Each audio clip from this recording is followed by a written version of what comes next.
The wind howled through the towering pines of northern Minnesota, its shrill cry slicing through the silence like a warning. Snow whipped sideways across the darkened skies above Ely, a small town tucked against the edges of Superior National Forest. Houses, few and far between, stood buried beneath thick drifts, their chimneys coughing out thin trails of smoke that disappeared instantly into the white. It was just past midnight, but the storm made it feel like the middle of a long, endless night. Highway 169, usually the town's main vein of traffic, lay deserted. The road had vanished beneath a blanket of snow nearly 2 feet deep, its yellow divider lines long since erased. Even the plows had retreated hours ago, leaving behind silence and danger. Streetlights flickered weakly, struggling to push through the blizzard. The temperature hovered near -15 degrees Fahrenheit, cold enough to freeze exposed skin in minutes. Inside their cabins, families stayed close to wood stoves, candles flickering as backup generators sputtered. The storm had rolled in fast, faster than anyone expected, cutting off power in patches, toppling trees, snapping branches that crashed like cannon blasts onto frozen roofs. The forest surrounding Ely, majestic and brutal, now stood like a graveyard of shadows. Tall black spruces bent under the weight of accumulating snow, their limbs groaning with each gust. What had once been trails and paths were now erased beneath the swirling chaos, making the woods a labyrinth of white. Wildlife had long since disappeared into dens and burrows. Nothing should have been out in that storm. Nothing. And yet, out beyond the safety of homes and hearths, in the open arms of the blizzard, something moved. It was easy to miss, a small figure, barely visible against the relentless white. No taller than 3 feet, no heavier than 30 pounds. The storm swallowed the sound of her footsteps, her breaths, the trembling of her body. There was no shelter where she walked, no purpose to her steps. Just movement, driven by instinct and the last fragile threads of consciousness. A child, barely more than a toddler, alone in the worst storm of the year. The wind screamed as if to protest her presence, shaking tree limbs and rattling empty road signs. But she didn't turn back. Perhaps she didn't even know how. The wilderness had no mercy that night. And still, she kept walking. Harper Miller was 2 years old. She had soft, curly hair the color of wet sand and eyes like polished glass, big, blue, and far too quiet for a child her age. But that night, her eyes barely opened, lids heavy and crusted with ice. Her cheeks, once round and rosy, were now raw and windburned. Her lips were pale, tinged blue at the corners. Each breath came out in shallow puffs, visible only for a second before vanishing into the frozen air. She wore nothing but a thin cotton nightgown, white with faded stars and moons printed across it. It clung to her tiny frame, soaked through from the snow she had stumbled through for who knew how long. Her bare feet, once pink and chubby, were now a deep purplish hue, stiff from the cold and cut by hidden branches beneath the snow. She didn't cry anymore, she couldn't. Her throat was too dry, her strength too far gone. The only sound she made was a soft, breathy whimper, more like a whisper than a sob. Harper's arms dangled at her sides, her hands numb, fingers curled inwards like dried leaves. She swayed with each step, barely able to stay upright. The snow reached up past her knees, each movement becoming harder than the last. She fell forward, her little hands sinking into the white. For a moment, she stayed there, her small chest rising and falling in short, irregular bursts. But something deep inside her, maybe instinct, maybe something more, pushed her to keep going. She stood up again, unsteady, wobbling like a new calf on a frozen lake. Her eyelashes were clumped with ice, and her hair, damp and tangled, clung to her neck and cheeks. The blizzard was relentless. Wind gusts slammed into her like invisible waves, sending her staggering sideways, each time landing harder, rising slower. Where she had come from, no one knew. There were no visible tracks behind her anymore, only the fresh snow swallowing every trace. No footprints. No signs of struggle or escape. Just the child, walking through white silence like a ghost from another world. Finally, her tiny legs gave out. Harper collapsed near the shoulder of an abandoned service road that wound through the outskirts of Ely. She didn't scream. She didn't cry. She simply lay there, curled slightly to the side, her breath slowing. Her eyelids fluttered shut. Stillness fell again. The storm raged on, but Harper didn't move. The snow began to gather over her, settling gently on her hair, her shoulders, her back. It was as if the world was preparing to bury her. No headlights. No voices. No hope in sight. And yet, out there, hidden among the trees at the edge of the forest, something was watching. A figure, silent and four-legged, eyes glowing faintly in the white gloom. Something had heard her. And it was moving closer. Max wasn't born in the wild, but by the time he stepped from the shadowy tree line onto the edge of that empty road, he had become a creature shaped by it.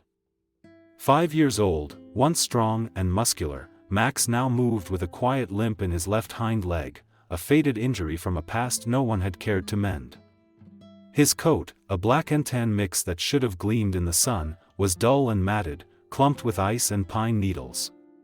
Patches of fur were missing near his neck and flanks, a mix of old scars and exposure. One of his ears stood tall, the other torn and lopsided, the tip missing as if taken by something mean and fast. His ribs pressed visibly against his sides, each breath causing his thin frame to tremble just slightly. Hunger was a constant shadow now, dulling his instincts but never erasing them. He'd once been owned, there had been leather around his neck once, a collar too tight and rough hands that never praised. Commands barked, never rewarded. The humans he'd known smelled like gasoline, cigarette ash, and anger. Then one day, the chain was left unclipped, and no one came looking. Since then, Max had wandered. For months, maybe longer, he drifted through the wilderness around Ely, too smart to approach the town, too weary to trust the scent of humans. He lived on rabbits, trash when he was lucky, and snow when he was desperate. Nights were the worst. Nights like this one, when the cold cut straight through muscle and bone. But something had changed tonight. He'd been curled beneath a fallen pine, shielded from the wind as best he could be, when he heard it, a sound swallowed quickly by the blizzard, but unmistakable to his ears. A whimper. Weak. Distant. Human. Max lifted his head. His ears twitched. The forest was a living thing in a storm like this, creaking, shifting, crying out. Still, that sound had pierced it. A child's whimper didn't sound like a threat. It didn't sound like prey. It sounded wrong. He stood, joints stiff and reluctant. He sniffed the air. There was something else, too, something faint but familiar beneath the cold and snow. Scent of skin. Scent of blood. Scent of helplessness. Max moved toward it, his paws crunching softly against the snow, leaving shallow tracks that vanished almost as quickly as they formed. His breath was slow, measured. Caution wasn't just instinct, it was survival. But something pulled at him harder than fear. A call, silent and invisible, urging him forward. He emerged from the trees, pausing just inside the cover of the branches, amber eyes scanning the drifted road. Then he saw her. A small shape, barely a lump in the snow. A child. Motionless. His muscles tensed. Max had seen death before. It had a scent. But this child, she still had heat, just barely. She still had breath. He stepped forward, slow and careful, his body low to the ground. The snow blew across his face, and the scent grew stronger. She wasn't moving. She wasn't crying. But she was there. And for the first time in a long, long time, Max didn't feel alone. He didn't understand it, he couldn't, but something about that tiny form stirred something deep in the places inside him that hadn't gone completely cold. Without knowing why, he kept walking. Max approached the child with the same caution he would use when nearing a wounded animal. Her body was half buried in a soft drift, her face turned toward the forest, eyes closed, lashes clumped with frost. She was so small, barely the length of his body, and so still that for a moment, Max feared he'd come too late. He lowered his nose toward her face and inhaled. Her skin smelled faintly of milk, salt, and fear. Beneath that, he caught the shallow rhythm of her breath, slow, staggered, but there.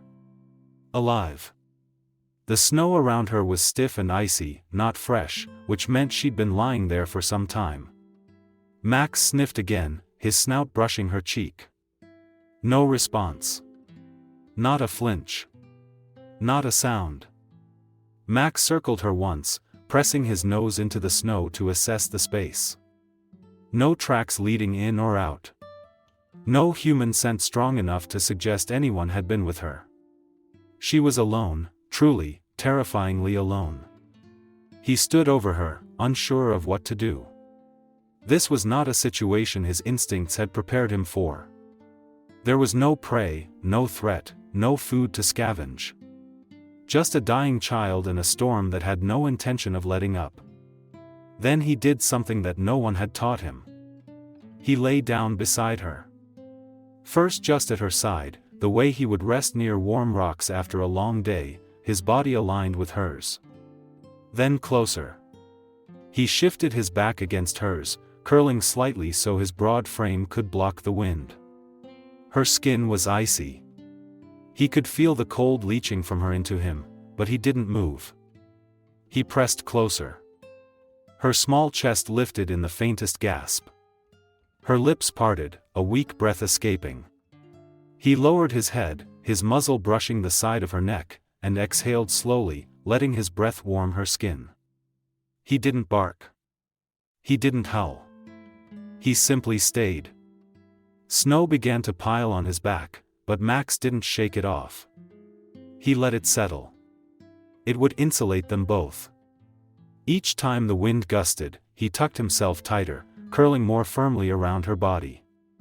Her tiny feet were drawn up beneath her now, and she'd begun to unconsciously lean into him. A small hand, fingers red and curled, pressed lightly against his shoulder. Max didn't flinch. He had been driven by survival his whole life: eat, run, avoid. But this moment was something else. It wasn't instinct. It wasn't obligation. It was different. Like some small flicker of warmth deep in his chest had woken up for the first time in years. The storm howled around them, clawing at the trees, tearing at the road, lashing through the sky with no mercy. But within the quiet curve of a forgotten road outside Ely, two lives, equally broken, equally lost, held onto each other in silence. And through the darkest hours of that bitter night, Max never moved. He became her shelter. He became her warmth. He became her shield. And as the storm raged, the wind never touched her again. Tom Beckett steered his snowmobile slowly along the edge of the service road, squinting through the late morning haze. The storm had broken just after dawn, leaving behind a dense silence and a world buried in white. At 42, Tom had seen his share of harsh Minnesota winters, but this one had teeth. He was out checking fence lines on his remote property, concerned a fallen tree might have taken down one of the electric lines feeding his backup generator. He was about to turn back when something caught his eye near the tree line, a low, oddly shaped mound along the roadside, half covered in snow. At first glance, it looked like debris, maybe an old tire or drifted firewood. But as he slowed and came closer, he noticed a flash of tan. Then black. Then fur. Tom killed the engine and stepped off the snowmobile, boots sinking deep into the powder as he approached. His breath caught in his throat when he saw the small, pale hand sticking out of the snow. "Jesus," he whispered. He rushed forward, dropping to his knees, brushing snow away with frantic hands. A child's face appeared, lips chapped, cheeks bruised by the cold, but unmistakably alive. Nestled tightly against her, shielding her from the cold, was a large German shepherd, its eyes half open, watching Tom with wary exhaustion. "Oh my God," Tom breathed, pulling his phone from his coat with shaking fingers. He dialed emergency services, his voice tight as he relayed their location. Then he knelt back down, carefully tucking his coat around the girl while reaching a trembling hand toward the dog. "You did good, boy," he murmured. "Real good." The dog didn't move.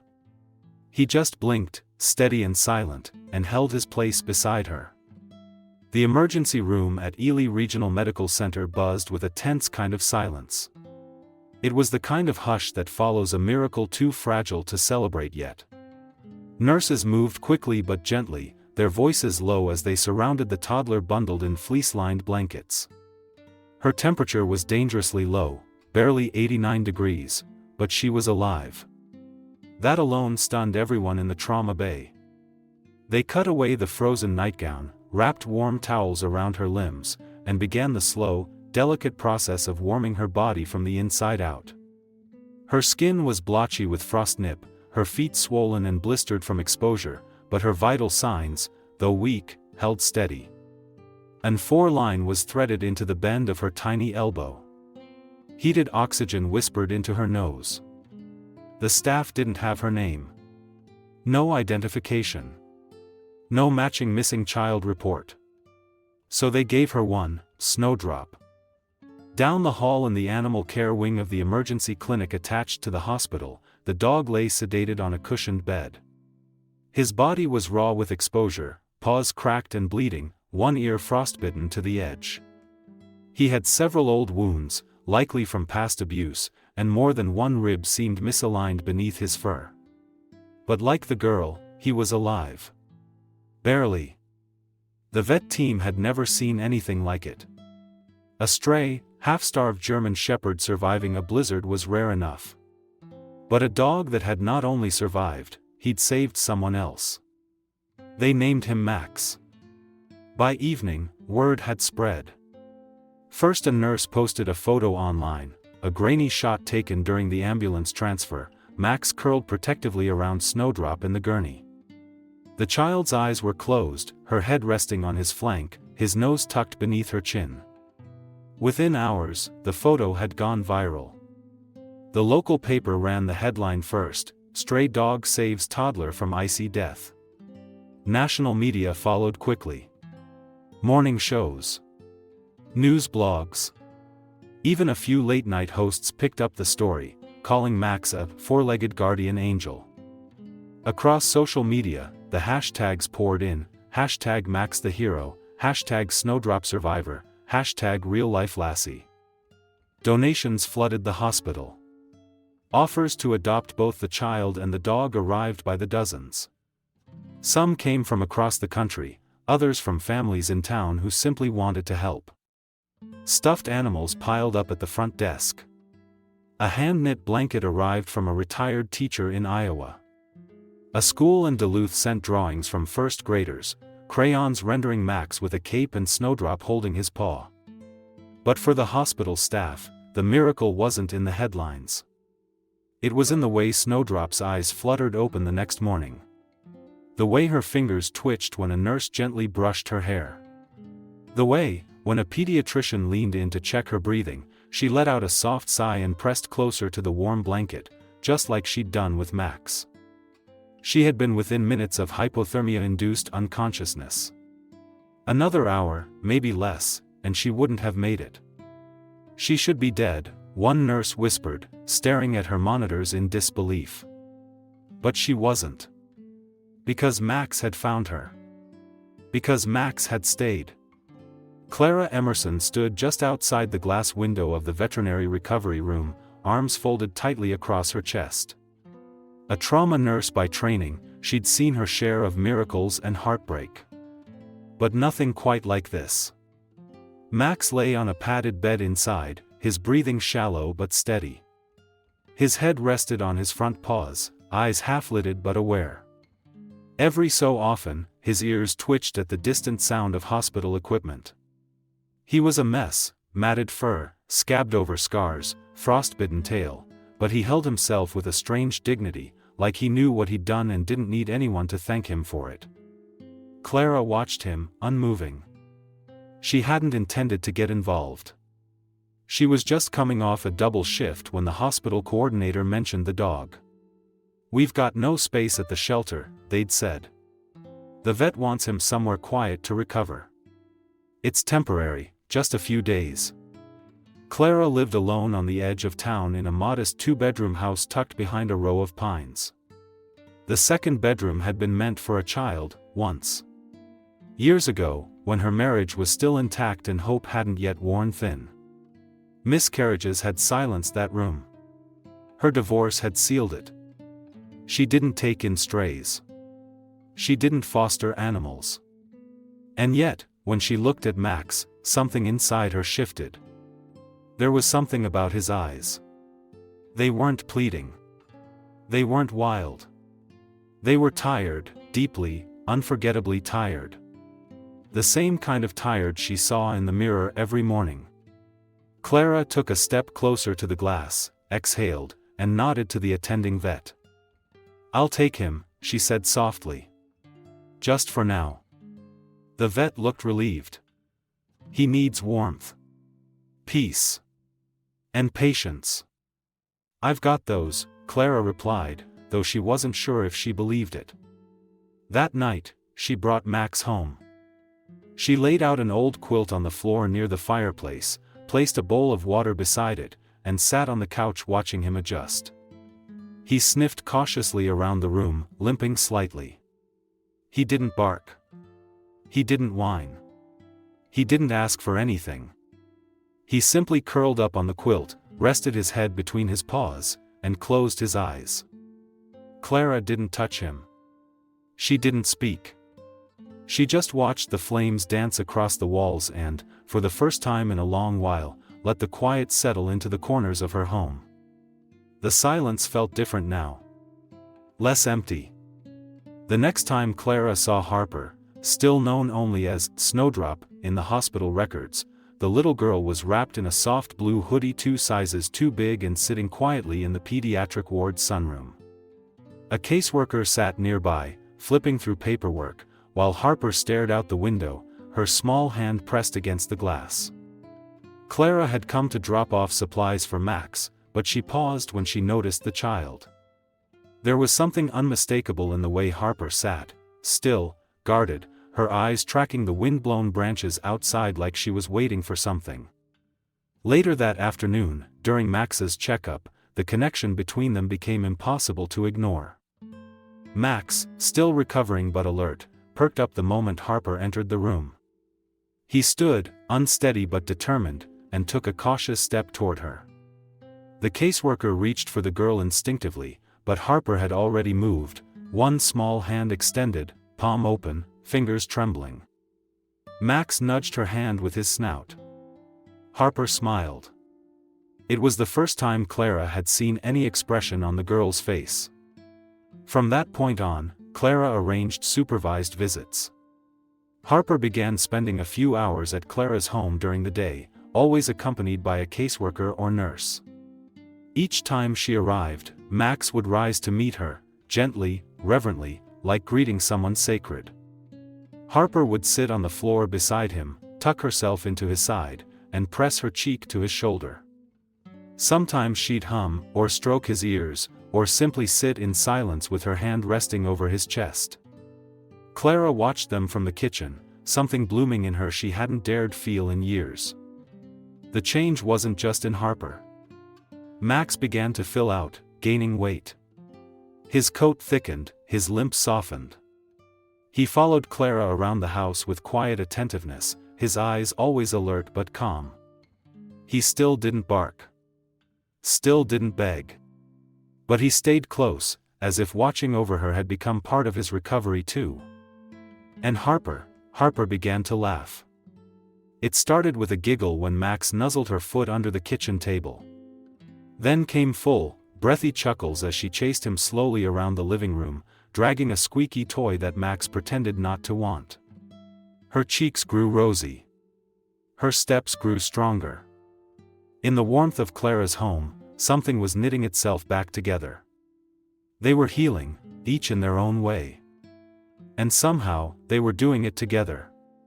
By the time spring crept into Ely, shedding the last brittle remnants of snow, the house on Pine Hollow Road felt alive again. Clara had swapped out the thick winter curtains for gauzy white ones that fluttered in the breeze. Sunlight spilled across the hardwood floors, catching dust motes in lazy spirals. Outside, robins nested in the eaves, and the scent of thawed pine mingled with fresh soil. The cold grip of winter had finally loosened, and with it came something Clara hadn't expected: routine. Gentle, simple, healing routine. Every morning began the same. Harper would toddle out of the guest bedroom, now fully hers, clutching a worn blanket in one hand and rubbing sleep from her eyes with the other. Max would rise from his bed near the fireplace, stretch with a groan, and walk beside her down the hall. They moved like a pair who'd always known each other. Breakfast was quiet. Harper liked strawberries and warm toast. Max waited patiently by her chair, never begging, just nearby, his tail tapping gently against the floor when she giggled or dropped a crumb. By mid-morning, they'd head outside. Clara would sip her coffee on the porch while Harper played in the yard, dragging a plastic wagon behind her. Max followed closely, never more than a few feet away, alert but relaxed, his gaze scanning the trees like a sentry. They took walks to Hidden Pines Park on weekends, where the trails had reopened and the first wildflowers poked their heads from damp earth. Clara would watch from a bench as Harper tossed a ball for Max near the swing set, her laughter echoing through the clearing. It all felt normal, blessedly, wonderfully normal. Max was no longer a shadow of a dog. His coat gleamed in the sun, black and tan blending into rich tones that rippled when he moved. His muscles had returned, lean but solid, and his gait was steady now, the limp nearly gone. He still didn't bark, but Clara had learned to read him like a book. A twitch of his ear, a tilt of his head, the way he leaned subtly into Harper's side, he didn't need words. His presence said everything. And Harper? She was blooming.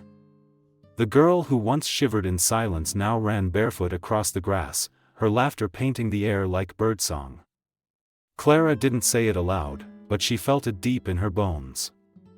They were becoming a family. It was a Saturday afternoon in late April when everything changed again. The park was buzzing with weekend life, families spread out on blankets, kids darted between swing sets and climbing structures, dogs on leashes tugged toward smells only they could detect. The sun was bright, the sky an uninterrupted stretch of blue, and the scent of fresh-cut grass drifted lazily on the breeze. Clara sat on a bench near the edge of the open lawn, sipping iced tea from a metal tumbler and chatting with her neighbor, Marcy. Max lay stretched out in the shade beneath her feet, his head resting on his front paws, eyes half closed but never fully asleep. Across the grass, Harper played near the swing set, tossing a tennis ball for Max, who would lazily trot over, pick it up, and drop it again without fuss. It was a scene so ordinary, so perfectly American, it felt like a postcard. Until Harper screamed. Clara's head snapped up, the tumbler falling from her hands, clattering onto the pavement. Her eyes scanned the playground, and her heart stopped. A man had Harper by the arm. He was tall and thin, wearing a ball cap pulled low over his eyes and a stained flannel shirt that hung awkwardly on his frame. His grip was tight around Harper's wrist, pulling her fast and low toward the edge of the field, away from the families, toward the line of trees. For a split second, Clara was frozen. Then she saw Max move. The change was instant. One moment he was sprawled in the shade. The next, he was airborne, legs stretched, muscles firing like pistons, eyes locked on the man. There was no bark. No hesitation. Just a deep, guttural growl that rose from his chest like thunder before the strike. The man turned at the sound. Too late. Max slammed into him full force, knocking him sideways into the dirt. Harper stumbled and fell, shrieking, but Max was already on top of her attacker, teeth bared, body braced, a low growl vibrating in his throat. The man tried to swing at him. Max dodged and lunged again, grabbing the sleeve of the flannel shirt and dragging him down hard. Clara was already running, her legs moving faster than they had in years, voice cracking as she screamed Harper's name. By the time she reached them, Max was standing over the man's chest, hackles raised, body rigid like a statue carved of fury. The man was bleeding from his arm, face scraped, but alive, and terrified. Harper threw herself into Clara's arms, sobbing. Police arrived minutes later. Someone had already called them, and the park's security cameras had caught the entire thing. The man was taken into custody. His record came back quickly, a known predator, previously arrested in 2 states for attempted abduction. He had no connection to Harper. No reason to be in that park. But he had chosen the wrong child. And Max had made sure of that. That evening, news crews were already outside Clara's house. The footage played on local stations before midnight and spread nationally by morning. Hero dog saves toddler, again. This wasn't just a rescue story anymore. It was a legend in the making. The morning sun poured golden light through the tall windows of the St. Louis County Courthouse in Duluth, casting soft shadows on the marble floor. Clara stood in the lobby holding Harper on her hip, her other hand wrapped tightly around Max's leash. The German Shepherd stood tall beside her, coat sleek and shining, his eyes calm but alert as ever. Harper wore a pale yellow dress, the hem just brushing her knees, and a pair of brand new white sneakers. Her hair had grown out in gentle curls and was pulled into a neat ponytail, secured with a blue ribbon. She clung to Max's collar with one small hand, her thumb in her mouth, but her eyes sparkled. She knew, somehow, this was a special day. Clara was dressed simply, a navy dress and a silver pendant hanging at her throat. Her heart pounded with quiet joy. This was it. The day everything would be made real. The clerk called their names, and they walked hand in hand through the double doors into the courtroom. A few reporters sat quietly in the back row, cameras tucked away per request. The judge, a kind-eyed man with a white beard and a Minnesota Vikings mug on his bench, smiled as they approached. After brief formalities, he looked down at the final papers, then up at Clara. "Ms. Emerson," he said warmly, "today we recognize what's already been true in every way that matters." He handed her the adoption certificates, one for Harper, one for Max. "Congratulations. They're officially yours." Clara blinked back tears as Harper wrapped both arms around her neck. Max leaned gently against her leg, his tail thumping softly against the floor. Applause broke out in the courtroom. Staff members smiled, the bailiff gave a small nod. One of the reporters quietly wiped at her eyes. Outside on the courthouse steps, the 3 of them stood together as photographers snapped one respectful photo. Clara in the middle, Harper resting her head on Clara's shoulder, Max sitting proudly at their side. No one needed to be told what they were witnessing. It was the kind of family that didn't come from blood or biology. It came from something deeper. From loyalty. From love. And from the courage to choose each other. That summer, Clara stood in front of a modest building nestled at the edge of Ely's pine forest, a freshly painted wooden sign swaying gently above the door. Max's Place. Rescue for dogs. Refuge for children. The idea had come in the quiet hours, long after the cameras had gone and life had settled into its new rhythm. Clara couldn't stop thinking about how close they had come to being just another tragedy. How many others had no Max to save them? No second chance. So she created one. With the flood of donations that followed the park rescue, and the national attention that never seemed to fade, Clara purchased a small parcel of land and renovated the old ranger station on the outskirts of town. Volunteers showed up in waves, some from Ely, others from miles away. Vets donated time. Retired contractors pitched in. A local carpenter built kennels from scratch, and a retired teacher offered to run story hours for visiting children. Max's place wasn't just a dog shelter. It became a haven for abandoned kids, lost teens, and broken families trying to put the pieces back together. Therapy sessions were held beneath the pines. Foster training took place in the back room, where the scent of sawdust still lingered. Dogs like Max, strays, neglected, misunderstood, were given care, patience, and the chance to heal alongside the children who visited. At the heart of it all was Max. By then, his muzzle had grayed slightly, and he walked with a bit more stiffness in his joints. But he was still the same dog, the protector, the guardian, the quiet soul who had once curled around a freezing child and refused to leave. Children would sit beside him, reading picture books aloud. Volunteers would stop mid-task just to stroke his fur. His face appeared on pins, t-shirts, and even a mural painted on the outer wall. Max, standing tall, his amber eyes calm, a halo of winter snowflakes behind him. Clara would sometimes catch him staring out across the field behind the shelter, where pine trees stood like silent sentinels. She'd step beside him, rest a hand on his back, and whisper, "You started all of this." And Max, ever steady, would lean against her in reply.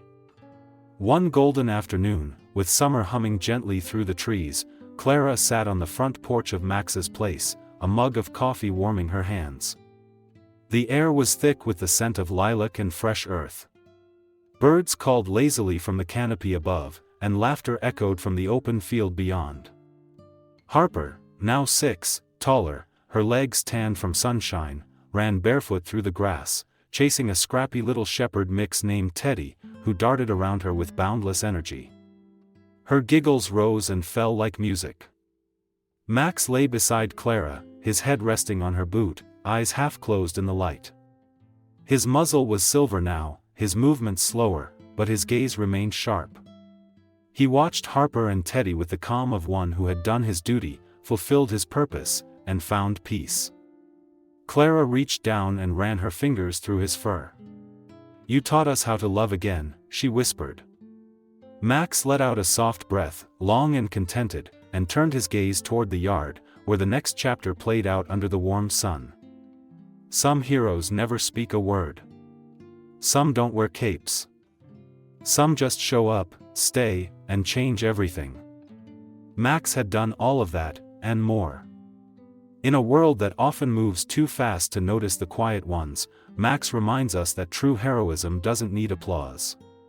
It lives in loyalty, in silent courage, in showing up for someone when no one else will. His story teaches us that love can come from the most unexpected places, a freezing forest, a stray dog, a broken heart. And that healing often begins not with grand gestures, but with simple acts of kindness. The lesson is simple but powerful: no life is too lost to be saved. No heart is too damaged to love again. Whether human or animal, we all have the power to protect, to care, and to make a difference, just like Max did. If this story moved you, don't let it end here. Subscribe to Paw Prints and Stories for more heartfelt, real-life tales where animals become heroes, and ordinary moments turn into miracles. Together, let's share the stories that matter. Let's celebrate every paw print that leaves a mark on our hearts. Because sometimes, the quietest voices are the ones that teach us the most. Click subscribe, and never miss a story that could change your life.